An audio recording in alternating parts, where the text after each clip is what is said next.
Hey, ladies and gents, it's Is the Wiz, and I'm coming to you with a review of NECA's Faun from Pan's Labyrinth. Here is the magnificent packaging. I don't know if you are aware of the movie Pan's Labyrinth, but it's a great movie by Guillermo del Toro that came back a while ago. And it has the main protagonist, Ophelia, there. And it has the Faun. Okay? This was a Spanish movie in Spanish. So they renamed him Pan, but he is actually not Pan. They just thought that Pan's Labyrinth would be an easier sell to English-speaking audiences than calling it the Faun's Labyrinth. But he's actually El Fauno, the Faun. And it's part of the Guillermo del Toro signature collection. This is what it looks like from the back. I've already picked up a number of these. I've gotten the Pale Man, which I've hidden away somewhere because he is actually the stuff of nightmares. It's legend has it that Guillermo del Toro watched Pan's Labyrinth next to Stephen King, and when the Pale Man was on the screen, he noticed that Stephen King was squirming, and Guillermo del Toro says, "Hey, that was the greatest thing that has ever happened to me, being able to make him squirm." I also purchased this one, Santee. I haven't opened him up because I haven't watched that movie. This is the Faun. I don't have Ophelia yet. I think I will probably get it because it comes with a great, like a polystone or like a resin diorama piece that I really want.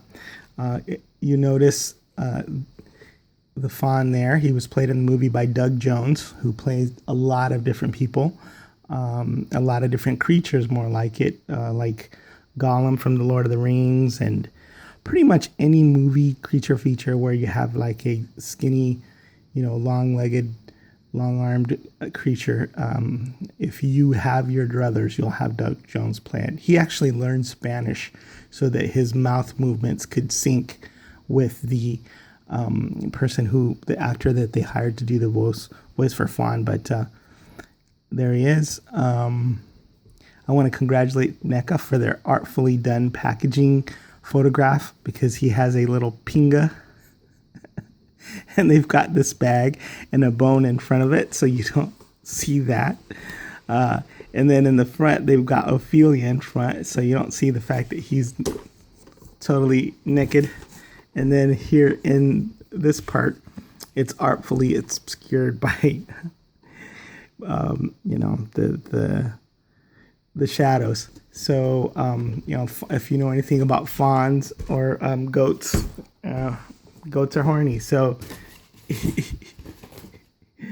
I think this is the interior packaging. I've been playing around with this interior packaging, trying to figure out whether this little monolith here, whether I'm going to cut it out and try to just make my own monolith, or whether I'm going to go and purchase that Ophelia figure just to have that as a resin piece to add to my collection. I've got my Guillermo del Toro here, which was a San Diego Comic-Con collection. I'd like to thank World War Hulk, one of my viewers, for getting that for me just out of the kindness of his art and sending it to me, and he didn't even charge me for it or anything. I was like, I can't believe this. I wanted to pay him, but he insisted on just giving it to me as a gift. So Guillermo, one of my favorite directors, he's part of the wave of Mexican directors that has just been dominating Hollywood in recent years. Him, Iñárritu, and Cuarón have all won big awards, Director of the Year, Movie of the Year. I actually think that The Revenant should have won for Movie of the Year, but they got tired of giving it to a Mexican director every year. So that kind of ended the string. But obviously Guillermo does figures with really cool creatures. He's worked with designers like Wayne Barlow on Pacific Rim.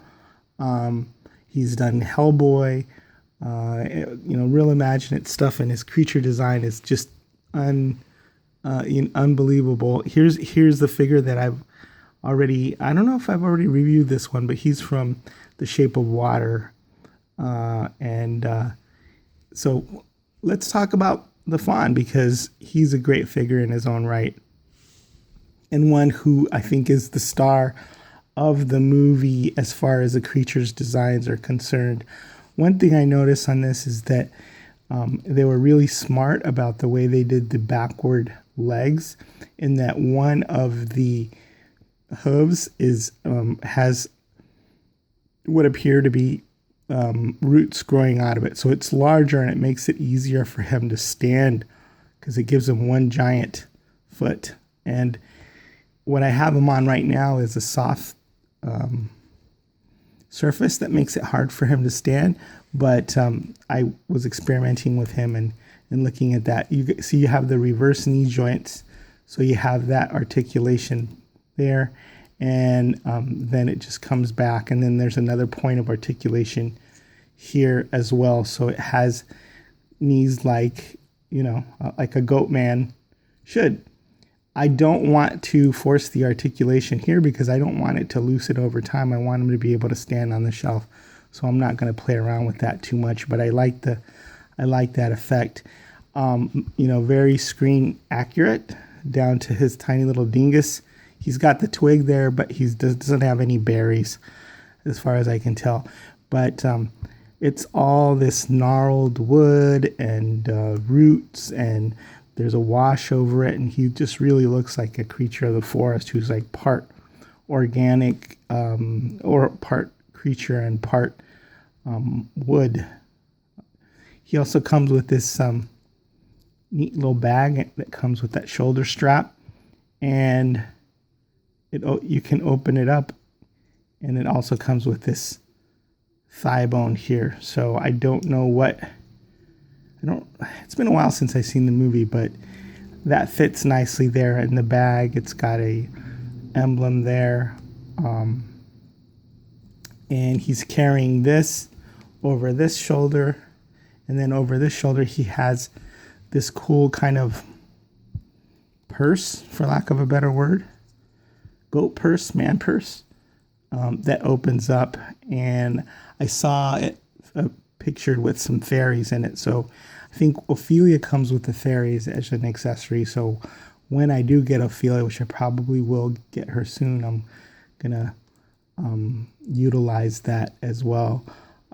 He also comes with this dagger piece there, sharp dagger, and let's see, articulated at the wrist.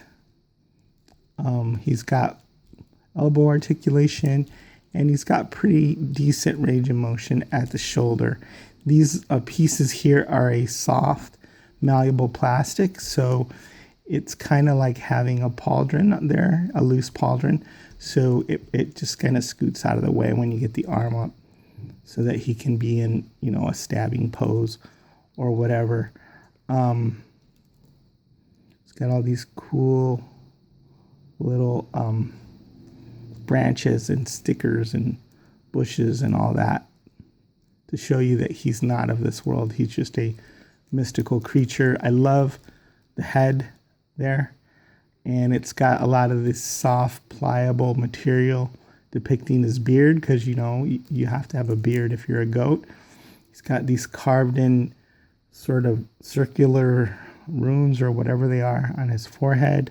The paint is nice and clean. I like the ears sticking out like a goat's ears should, and of course the horns.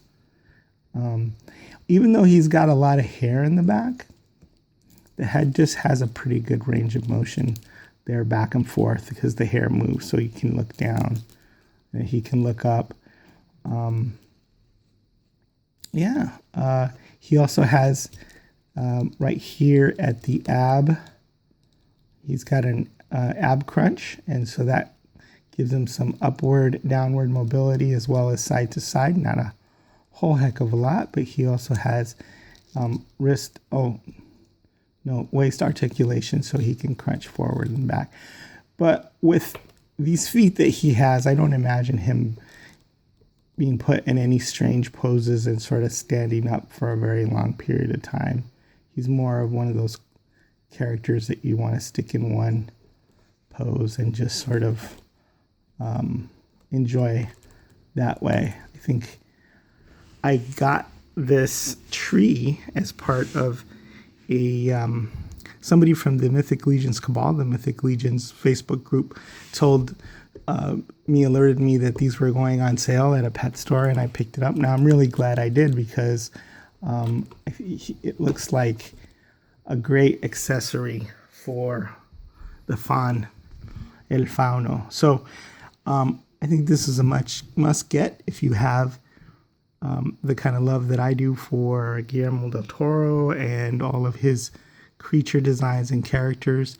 I have a big burgeoning Guillermo del Toro collection now with The Shape of Water, Pan's Labyrinth, thanks to NECA, and then all the Pacific Rim creatures and Hellboy creatures like Samuel and Wink. And I mean, one thing you got to say for Guillermo is he really knows how to put out some very cool character designs that translate really well into toys. So hope to, get tons more movies from him. It looks like, he needs to keep up his game, because Cuarón and Iñárritu are putting things out like Roma and The Revenant and all that. So Guillermo, keep it up, and keep that font of creativity flowing. All right, so that's it for me. Is DeWiz signing out.